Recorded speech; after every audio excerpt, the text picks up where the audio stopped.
अस्सलाम वालेकुम। साल 2024 दुनिया का गर्म तरीन साल। दुनिया इतनी क्यों तप रही है? हमें इसकी सिर्फ एक ही वजह बताई जाती है, ग्लोबल वार्मिंग, जबकि इसकी दो और ऐसी वजूहात हैं जो कभी बताई ही नहीं जाती। आज की इस वीडियो में हम आपको दो वजूहात भी बताएंगे और लोकल लेवल पर इतनी ज़्यादा गर्मी से कैसे बचा जा सकता है। सिर्फ 500 रुपये खर्च करके आप एसी जैसा सुकून हासिल कर सकते हैं। आइए इस वीडियो में हम आपको एक्सप्लेन करते हैं। साउथ ईस्ट एशिया में इतनी गर्मी क्यों पड़ रही है? वियतनाम, इंडोनेशिया, मलेशिया, हर जगह पर अनबियरेबल टेम्परेचर्स देखने को मिल रहे हैं। फिलीपींस में दर्जा हरारत 53 डिग्री सेल्सियस तक पहुंच चुका है। मुल्तान, बहावलपुर और जैकबाबाद में दर्जा हरारत 49 से 53 डिग्री तक पहुंच चुका है। पहले तो ये समझिए कि ये एक्सट्रीम वेदर इवेंट्स हैं, ये सिर्फ साउथ ईस्ट एशिया में नहीं बल्कि पूरी दुनिया में हो रहे हैं। अभी साउथ अमेरिका में क्या हुआ? ब्राजील में फ्लड्स आ रहे हैं, 1.5 लाख से ज्यादा लोग डिस्प्लेस हो गए, शहर के शहर डूब चुके।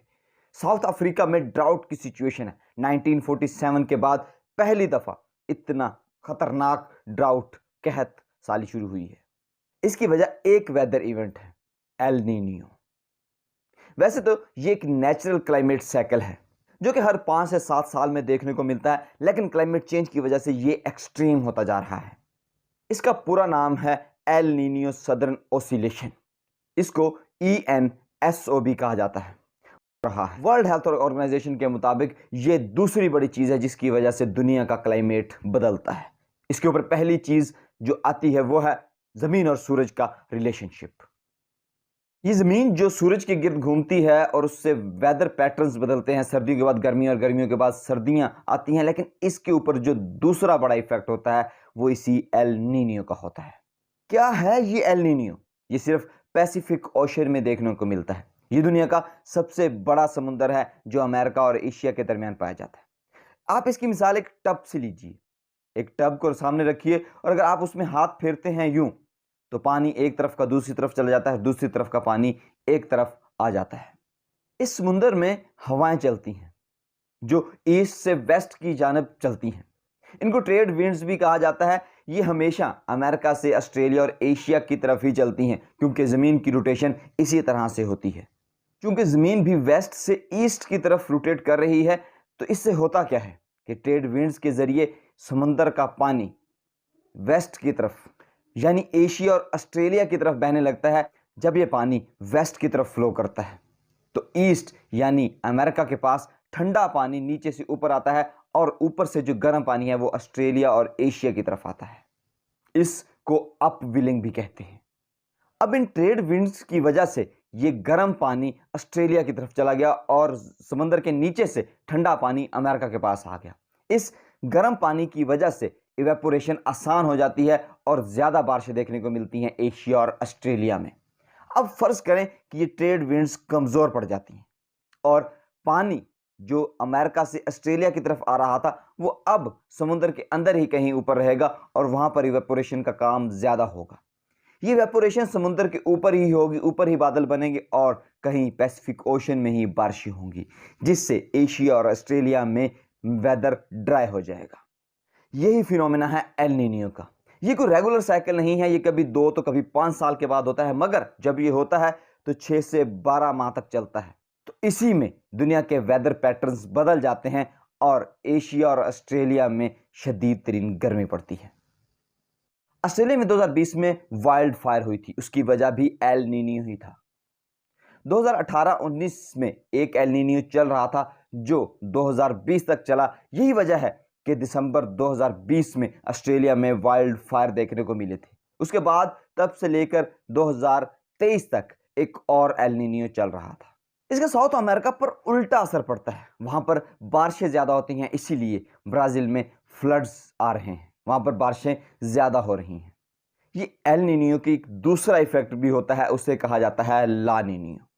एल नीनियो में हवाएं कमजोर हो जाती हैं जिसकी वजह से ऑस्ट्रेलिया और एशिया का रीजन ड्राई हो जाता है, जबकि ला नीनियो में ये हवाएं एक्सट्रीम पर चली जाती हैं और ऑस्ट्रेलिया और एशिया के पास पानी ज्यादा आता है, ये गर्म पानी ज्यादा आता है, जिसकी वजह से ऑस्ट्रेलिया के रीजन में, एशिया में ज्यादा बारिशें देखने को मिलती हैं। ये ला नीनियो के इवेंट्स ज्यादा अरसा तक चलते हैं, कभी कभी 4 साल तक भी।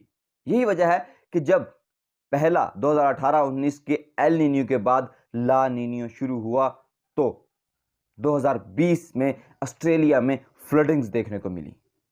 जरा इस चार्ट को देखिए, इसके मुताबिक इसी जुलाई अगस्त में एक और ला नीनियो शुरू होने जा रहा है। इसका पाकिस्तान और इंडिया पर क्या इफेक्ट होगा? यहां पर मॉनसून ज्यादा बेहतर होगा, पहले से ज्यादा और अच्छी बारिशें होंगी।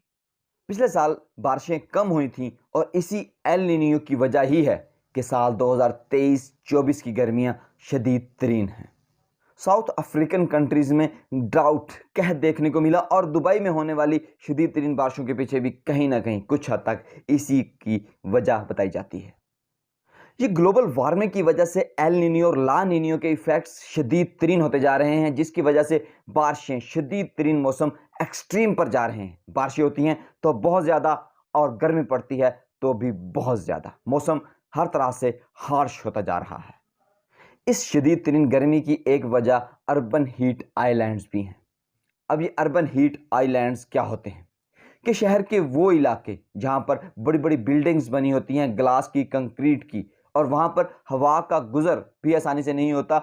जो वेंटिलेशन है वो प्रॉपर नहीं की जाती कि बिल्डिंगों की वजह से, बड़ी बिल्डिंग्स की वजह से हवा क्रॉस नहीं हो पाती, तो वहाँ पर एस्फाल्ट, ग्लास और कंक्रीट की वजह से गर्मी एब्जॉर्ब होती रहती है और जैसे ही शाम होती है तो गर्मी निकल कर बाहर आती है, जिससे दर्जा हरारत 7 से 8 डिग्री तक बढ़ जाता है। ये 7 से 8 डिग्री दर्जा हरारत बहुत बड़ा फ़र्क है, जिससे हमें पौधों की अहमियत का पता चल जाना चाहिए। जैसे कि इमरान खान ने पाकिस्तान में एक प्रोग्राम शुरू किया था, बिलियन ट्री सोनामी। वो इसीलिए शुरू किया गया था कि वेदर एक्सट्रीम होते जा रहे हैं और इसीलिए इस प्रोग्राम को पूरी दुनिया में भी पजीराई मिली थी। असल में डेवलपमेंट ये समझ लिया गया है, डेवलपमेंट को कि सड़कें बनाना, रोड्स, इंफ्रास्ट्रक्चर को बेहतर किया जाएगा तो ये डेवलपमेंट है। जबकि एक बेहतर मुल्क के लिए डेवलपमेंट ये है कि वहाँ पर जगह को लोगों के रहने के काबिल बनाया जाए, वहाँ पर ग्रीनरी हो, ऐसी जगह बनाई जाए जहाँ पर दरख्त ज़्यादा लगाए गए हों। अब इसीलिए आप लोग देख लें कि डेवलप्ड कंट्रीज़ में ऐसी जगह बनाई जा रही हैं जहाँ पर, ऐसी हाउसिंग सोसाइटीज़ जहाँ पर दरख्तों का, ग्रीनरी का ज़्यादा एहतमाम किया जाता है ताकि ये जगह को लोगों के रहने के काबिल बनाया जाए। इस गर्मी की एक और वजह एयर कंडीशन भी है कि जहाँ एयर कंडीशन अंदर की तरफ हवा, ठंडी हवा फेंकता है तो बाहर की तरफ गर्म हवा जाती है, जिससे बाहर का मौसम, बाहर का वेदर एक्सट्रीम होता जाता है। अब इस सब गर्मी से बचने का हल क्या है? एक तो बिल्डिंग्स ऐसे बनाई जाएं, उनका डिज़ाइन ऐसा किया जाए कि उनमें प्रॉपर वेंटिलेशन हो। पुराने ज़माने में भी बिल्डिंग्स जब होती थी तो उनके ऊपर एक चिमनी सी बनी होती थी जहाँ से हवा की प्रॉपर वेंटिलेशन होती थी, गर्म हवा बाहर जाती थी और ठंडी हवा अंदर आती थी।